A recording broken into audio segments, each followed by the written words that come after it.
parler ce soir du Mali beaucoup. Effectivement, on va parler du Mali et de cette arrestation du général Sanogo, l'auteur du coup d'État de mars 2012. Il est derrière les barreaux après avoir été entendu par un juge sur la répression d'un contre-coup d'État. Il a été inculpé pour meurtre. L'invité du journal de l'Afrique, c'est le ministre malien des Affaires étrangères, Zahabi Ould Sidi Mohamed. Il revient sur cette arrestation du général Sanogo, mais aussi sur la situation dans le Nord Mali et puis la République démocratique du Congo. 3 semaines après la victoire de l'armée sur le M23, le désarmement s'accélère. Près de 2000 ex-combattants ont déposé les armes. Mais cette démobilisation pose de nombreux problèmes. Reportage de notre envoyé spécial à Bouéremana, dans le sud Kivu. Et donc au Mali, on connaît à présent les résultats des législatives, en tous les cas le taux de participation. Oui, un taux de participation assez faible. C'était prévu, il est de 38,4%, soit environ 10 points de moins qu'au second tour de la présidentielle le 11 août dernier. Un chiffre en deçà de nos attentes. C'est ce qu'a reconnu le ministre malien de l'administration du territoire, Moussa Sanko Coulibaly, en annonçant ces résultats. Et puis le deuxième tour, il aura lieu, lui, le 15 décembre, partout dans les circonscriptions où aucun candidat n'a obtenu la majorité. Et l'actualité du Mali, c'est aussi et surtout l'arrestation du général Sanogo. L'auteur du coup d'État de mars 2012 a été interpellé par les forces de sécurité ce mercredi. Il a été entendu par un juge qui l'a ensuite écroué. Il sera inculpé de meurtre selon une source judiciaire. Écoutez les précisions de notre envoyé spécial à Bamako, Nicolas Germain. Nous sommes ici dans le camp des bérets rouges à Bamako. Vous le savez, lors du coup d'État de 2012, il y avait cette opposition entre les bérets verts de Sanogo et les bérets rouges fidèles à l'ancien président ATT. Le 30 avril 2012, il y a un contre-coup d'État et ce jour-là, une vingtaine de bérets rouges ont disparu et c'est notamment pour cela que le juge voulait entendre le capitaine puis général Sanogo. Nous avons ici demandé à la mère de l'un de ces soldats bérets rouges qui a disparu depuis plus d'1 an ce qu'elle ressentait en ce jour de l'arrestation de Sanogo. La joie. Je ressens vraiment la joie. S'ils sont en vie, qu'on les ramène. S'ils ne sont pas en vie, qui les a détruit leur vie? Où? Par qui? Donc on veut tout savoir ça. Même là où ils sont, si ça trouve qu'ils ont assassiné nos enfants, on veut voir où sont enterrés nos enfants là. Comme cette dame, beaucoup de Maliens attendaient l'arrestation du général Sanogo car, vous le savez, depuis plusieurs semaines, il refusait de se rendre dans le bureau du juge. Les autorités, elles, espèrent qu'après cette arrestation, ce sera le retour de la stabilité au sein de l'armée malienne. Et le ministre malien des Affaires étrangères, qui était notre invité tout à l'heure, a réagi sur ce plateau à cette interpellation du général Sanogo et aux craintes de réaction de ses fidèles au sein de l'armée. Écoutez. Il y a eu des problèmes graves. Il y a un juge qui a été saisi.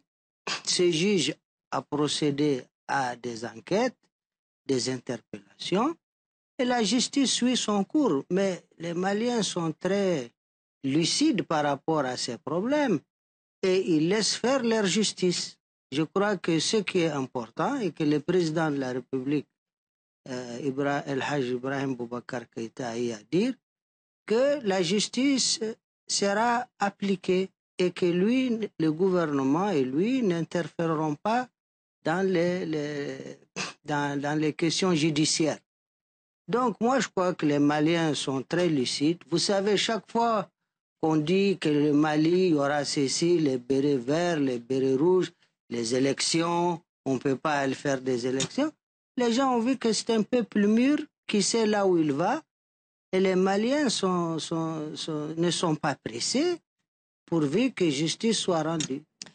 Nous restons au Mali avec cette manifestation qui s'est déroulée aujourd'hui à Kidal, dans le nord, contre la présence de forces françaises. En fait, cette manifestation s'est déroulée à Bamako, une manifestation organisée par un groupement d'associations de la société civile. Les manifestants accusent la France de soutien officieux aux indépendantistes touaregs, la France dont la présence militaire empêcherait l'entrée de l'armée malienne dans cette ville du nord du pays. Écoutez l'un d'entre eux.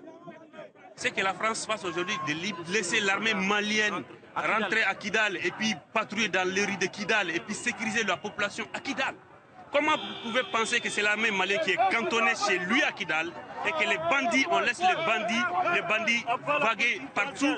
Et sur cette situation à Kidal, écoutez, le ministre malien des Affaires étrangères, il faut laisser faire l'armée malienne. Écoutez.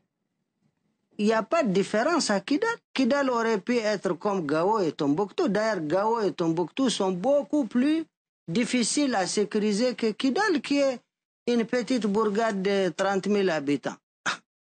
Donc moi, je crois qu'on a exagéré cette affaire parce qu'on a commis l'erreur d'empêcher que l'armée malienne avance et récupère Gao et Kidal. Vous voulez dire lors de l'opération Serval? Lors de l'opération Serval. Le fait que l'armée malienne se soit arrêtée à Anafi, c'est là où il y a eu l'erreur. Donc la France n'aurait pas dû s'appuyer en quelque sorte sur le MNLA? Moi, je veux pas accuser quelqu'un.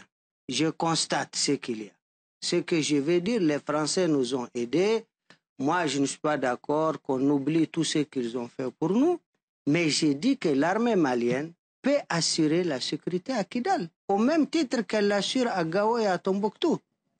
Au Niger, près d'un tiers des lignes de téléphone portable ont été désactivées. Et ça représente 1,7 million de numéros de téléphone. Il s'agit des cartes SIM anonymes, non identifiées. Et c'est la conséquence d'un décret pris l'an dernier par les autorités nigériennes. Un décret exigeant que le nom des abonnés soit connu afin de contribuer à la sécurité du pays sous la menace d'Al-Qaïda au Maghreb islamique.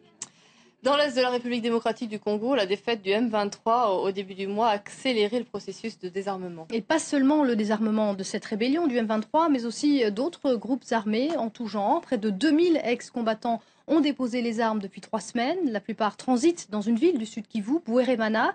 Notre envoyé spécial Mehdi Medeb s'y est rendu et il a pu constater que la démobilisation ne se passe pas sans problème. Regardez. Pas un jour ne passe sans l'arrivée de dizaines d'ex-rebelles. Aujourd'hui, ce sont les Maïmaï Tcheka. L'inspection est rapide, mais nécessaire. Un agent des Nations Unies prend les noms et les âges, un détail très important. Il y a des enfants parmi eux, donc il faut que nous ayons vraiment une idée sur leur âge, nous ayons aussi vraiment une idée sur leur nom. Les enfants seront emmenés dans un centre. Les adultes se retrouvent dans ce camp à ciel ouvert au milieu des villageois. Depuis la fin de la rébellion du M23, les redditions de certaines milices se sont accélérées, comme celle d'Abdoulaye. Sa faction